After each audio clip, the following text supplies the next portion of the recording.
গণমাধ্যম কর্মী গণমাধ্যম কর্মী গণমাধ্যম কর্মী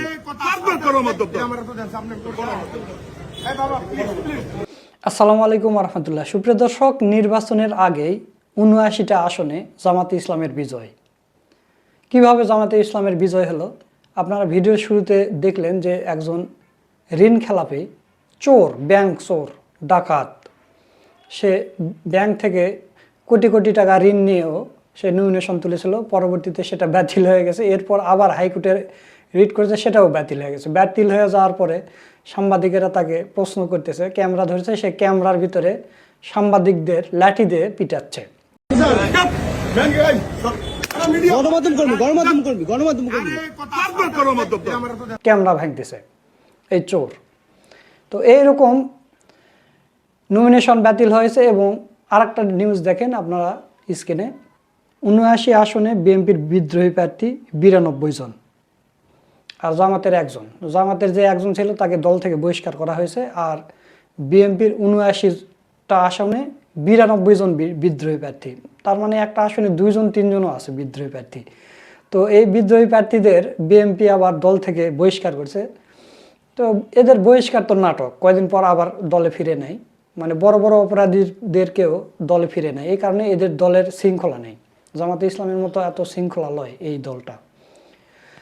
তো এদের বহিষ্কার করছে। বহিষ্কারের মধ্যে আবার সাবেক সংসদ সদস্যও আছে। তো এই কারণে বললাম দর্শক যে নির্বাচনের আগেই জামাতে ইসলামের ৭৯টা আসনে বিজয়। বিজয় কেন বললাম? কারণ বিএনপি একটা প্রার্থী দিছে, সেখানে আবার বিদ্রোহী প্রার্থী আছে ১ থেকে ২ জন। তো বিদ্রোহী প্রার্থীরা এরাও বিএনপিতে ভোট নেবে, মানে বিএনপির লোকের ভোট নেবে। আবার বিএনপি থেকে যে নমিনেশন পেয়েছে সেও বিএনপিতে ভোট নেবে। তো ওদের ভোট কাটাকাটি হয়ে যাবে। মাঝখানে জামাতে ইসলামের এবং জোটের প্রার্থী যারা আছে তারা মাঝখানে বিজয়ী হয়ে যাবে। তো প্রিয় দর্শক, এই যে নেতা মুন্সি এ যে সাংবাদিকদের উপর আক্রমণ করলো, এই বিষয় নিয়ে কথা বলেছেন হামদুল্লাহ আল মাহাদি। চলুন আমরা সেই ভিডিওটা একটু দেখে আসি। আজকে সামাজিক মাধ্যমে অনেকেই একটা ভিডিও দেখেছেন যেটা ভাইরাল হয়েছে ইতিমধ্যেই। বিএনপি মনোনীত প্রার্থী কুমিল্লা দেবিদ্বারের মঞ্জুরুল হাসান মুন্সি, উনি সাবেক সংসদ সদস্য এবং বিএনপি নেতা। উনি ঋণ খেলাফি, মানে উনি ঋণ নিয়েছেন, ঋণ নেওয়ার পরে এই ঋণটা আর দেওয়া লাগবে না। হ্যাঁ, উনি ঋণ খেলাফি, এটা জেনে বুঝে উনি নমিনেশন পেপার দাখিল করেছেন। নির্বাচন কমিশনে ওনার মনোনয়নপত্র বাতিল হয়েছে। বাতিল হওয়ার পর সেটাকে চ্যালেঞ্জ করে উনি হাইকোর্টে একটা রিট পিটিশন করেছেন। ওই রিট পিটিশনের আজকে রায় হয়েছে যে তার আবেদনটি বাতিল, মানে ওনার যে নমিনেশন পেপার যে বাতিল হয়েছিল নির্বাচন কমিশনে সেটা বহাল আছে। গতকালকেও তারা হাইকোর্টের সংশ্লিষ্ট বেঞ্চের সামনে ওনার ছেলের নেতৃত্বে কিছুটা মব সৃষ্টি করে রায় আদায়ের একটা চেষ্টা করেছিলেন। যাই হোক, তো আজকে এই রায়ের পরে তিনি যখন যাচ্ছিলেন, সাংবাদিকরা ওনার বক্তব্য জানতে চেয়েছিলেন বা ওনার প্রতিক্রিয়া কি। প্রতিক্রিয়াতে উনি দেননি, উনি লাঠি দিয়ে সাংবাদিকদেরকে আঘাত করেছেন, যেটা অ্যাটেম্প টু মার্ডার, মানে হত্যার উদ্দেশ্যে আঘাত করা।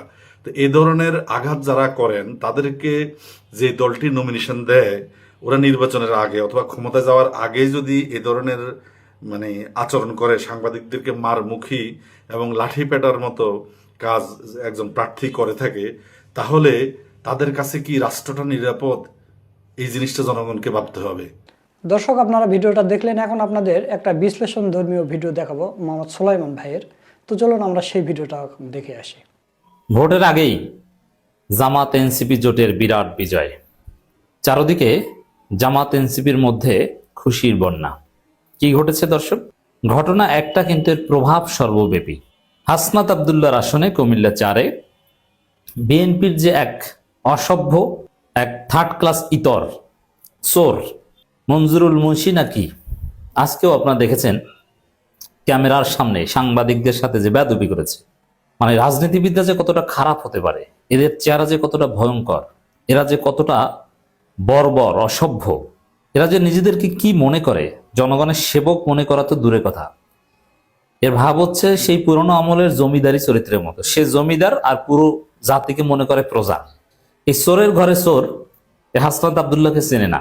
এই চোর শেষ পর্যন্ত ধরা খেয়েছে। এবং এটাকে এখন যেটা ঘটেছে আমরা বলবো যে গ্রামের হাটের মধ্যে হাতে নাতে চোর ধরা পড়লে যেরকম কিল খায়, ওরকম কিল খেয়েছে। যা ঘটেছে, যেভাবে মানুষ ওকে চোর বলছে, যেভাবে আদালতের মাধ্যমে চূড়ান্তভাবে ঋণ খেলাপ হিসাবে সাব্যস্ত হয়ে প্রার্থিতা বাতিল হলো। আপনাদেরকে স্পষ্টভাবে বলছি, হাসনাত আব্দুল্লাহর আসনে বিএনপির প্রার্থী থাকছে না। চূড়ান্তভাবে তার মনোনয়ন নির্বাচন কমিশন আগেই বাতিল করেছে। তার বিরুদ্ধে কোর্টে রিট করেছিল, রিটও খারিজ। এর মানে কোনোভাবেই চোরের ঘরে চোর আর নির্বাচন করতে পারবেন না। বিএনপি প্রার্থী মঞ্জুর আলম মুন্সির প্রার্থীতে ফিরিয়ে দেননি হাইকোর্ট, এর মানে বাতিল। এবং হাসনাত আব্দুল্লাহ পুরো জাতির সামনে প্রমাণ করেছেন। এটা জাস্ট একটা কেস বলবো না, এর প্রভাব পুরো বাংলাদেশ। বিএনপি মানে এই ঋণ খেলাপিদের দল, বিএনপি মানে এই চোরদের দল, এই তথ্য গোপনকারী বাটপারদের দল। অতএব এই বিএনপিকে ভোট দিবেন না। হাসনাত আব্দুল্লাহর আসনে ধরা পড়েছে, কিন্তু অনেক জায়গায় বিএনপির চোরদের ঠিকমতো ধরা সম্ভব হয়নি। এরা নানানভাবে আরো নানান প্রার্থী তথ্য গোপন করেছে, কিন্তু এদের তথ্য গোপনের যথাযথ প্রমাণ সঠিক সময় উপস্থাপন করা যায়নি। দেখেন, এখানে একটা কথা বলি, সামাজিকভাবে অপরাধী এক জিনিস, আর রাজনৈতিক অপরাধী আর এক জিনিস, আবার আইনগত অপরাধী আর এক জিনিস। যেমন আপনি জানেন যে কোনো একজন ব্যক্তি জেনা করে, that is open secret, but আপনার কাছে আদালতে উপস্থাপনযোগ্য এভিডেন্স অ্যাক্ট অনুযায়ী কোনো প্রমাণ নেই। এটা যদি না থাকে, আপনি কিছুতেই আইনগতভাবে তাকে শাস্তির মুখোমুখি করতে পারবেন না। আপনি জানেন যে সে পরকীয়া করে, কিন্তু আপনার কাছে প্রমাণ নেই, আপনি আইনগত শাস্তির মুখোমুখি করতে পারবেন না। কিন্তু সাধারণ মানুষ কিন্তু সিসি করবে। এজন্যে দেখবেন যে অনেক অপরাধী আদালতে উপস্থাপনযোগ্য বা আদালতের কাছে গ্রহণযোগ্য প্রমাণের অভাবে বেঁচে যায়, but it doesn't mean that সে অপরাধী না। সামাজিকভাবে মানুষ কিন্তু ঠিকই তাকে ঘৃণা করে। বিএনপির অবস্থা হচ্ছে এরকম। বাস্তবে বিএনপিতে কমপক্ষে 21 জন প্রার্থী ঋণ খেলাপি, যার একটা সহজ অর্থ হচ্ছে চোরের ঘরের চোর, বাটপারের ঘরে বাটপার। মানে এমন শাস্ত্রা চোর বা এমন থার্ড ক্লাস, টাকা নিয়ে পালিয়ে বেড়ায়। যার কাছ থেকে টাকা নিয়েছে ওই রাস্তায় আর যায় না, অন্য রাস্তা থেকে যায়। এক দোকান থেকে বাকি খেয়ে ওই দোকানে আর যায় না, এবার অন্য দোকান থেকে বাকি খায়। এই ধরনের লোক যে টাইপের শাস্ত্রা, বিএনপির কমপক্ষে 21 জন প্রার্থী আছে এই ধরনের শাস্ত্রা। এর মানে তারা ঋণ খেলাপি। ঋণ খেলাপি মানে এইটাই, টাকা দেয় না, টাকা নিয়ে টাকা দেয় না, দানাই ফানাই করে। এবং পেটে ব্যথা, মাথা ব্যথা, এই জ্বর হয়েছে এখন দেয়া যাবে না, ডাক্তার দেখাইতে যাই, পরে দেব সামনের সপ্তাহে। আবার আমি নিজের একটা অভিজ্ঞতা বলি, একজন লোক, আমার একদম ছোটকালের ঘটনা, দোকান থেকে বাকি খেত, এখন বারবার ওয়াদা দেয় কিন্তু টাকা দেয় না। এটা আবার সেই দোকানদারের কাছেও আসতে হয়, কারণ আরো বাকি খেতে হয় তার। এখন একবার এমন ভাবে ভাব নিয়ে এসেছে, মানিব্যাগ পকেট থেকে বের করেছে যে অমুক এটা দে তো, 200 টাকার নতুন জিনিস কিনেছে, তাড়াতাড়ি এটা দে। মানে এমন ভাব যে কত হয়েছে, সব মিলে কত হয়েছে, আজকে 200 নিলাম, আর সব মিলে কত বল। মানে সবাই তো তাকিয়েছে যে আজকে মনে হয় বাকি টাকাটা দিয়ে দিবে, কিন্তু শেষে মানিব্যাগ কিন্তু পকেট থেকে হাতে বের করেছে। মানিব্যাগের ভিতরে তাকিয়ে বলে, ঠিক আছে আগে 6000 আর আজকে 200, 6200 লিখে রাখ। মানে আগে কত হয়েছে এটা আগে জিজ্ঞেস করা, তারপরে আরো 200 টাকার দে, মানে ওই 6200 দিয়ে দেবো এমন ভাব। কিন্তু আসলে বলছে 6200 লিখে রাখ, পরে আর খবর নেই। এই টাইপের বাটপার হচ্ছে এই ঋণ খেলাপিরা। ঋণ খেলাপিদের রাজনীতি থেকে চিরবিদায় করে দিতে হবে। কোন চোর, জনগণের টাকা চোর, ব্যাংকের টাকা চোর, কোন ধান্দাবাজ নির্বাচন করতে পারবে না, রাজনীতি করতে পারবে না। কিন্তু দুঃখজনক হলো সত্য, বিএনপির এ ধরনের প্রার্থী প্রচুর। হাসনাত আব্দুল্লাহ ধরা দিয়েছেন, হাতে কলমে চোর ধরেছেন, এবং হাটুরিরে কিল যেটাকে বলে বরিশাল আঞ্চলিক ভাষায়, সে হাটুরিরে কিল খাইছে। কিন্তু আরো অনেক ঋণ প্রার্থীকে যথাযথভাবে প্রমাণের অভাবে ধরা দেওয়া যায়নি।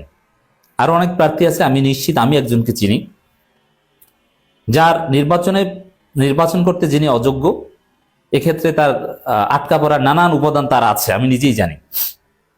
এবং জামাতের প্রার্থীও জানেন যে তার এই সমস্যা আছে, কিন্তু প্রমাণ উপস্থাপন করে তাকে ধরাশয়ী করা যায়নি।